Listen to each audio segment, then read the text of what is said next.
قرآن مجید میں ایک مکمل سورت ہے سورت البلد، اس میں اللہ تعالیٰ نے متعدد قسمیں کھا کر ایک بات کہی، لا اقسم بہذا البلد وانت حل بہذا البلد ووالد وما ولد لقد خلقنا الانسان فی کبد۔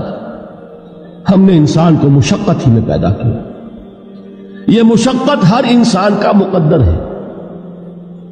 لوگ گھروں کو چھوڑ کر آئے ہوئے ہیں، کہاں کہاں انسان جاتا ہے، یہ اس دنیا میں محنت اور مشقت۔ ہاں ایک مغالطہ ہو جاتا ہے کہ شاید یہ محلوں میں رہنے والے جو ہیں انہیں کوئی مشقت نہیں، انہیں کوئی دکھ نہیں، حالانکہ حقیقت یہ نہیں ہے۔ جو جتنا امیر ہے آپ دیکھیں گے اس کی جسمانی مشقت کم ہے، ذہنی کوفت زیادہ ہے۔ ٹرینکولائزرز کی انہیں ضرورت پڑتی ہے، انہیں سیڈیٹیوز چاہیے، خواب آور دوائیں مزدور کو نہیں کبھی ضرورت پڑے گی۔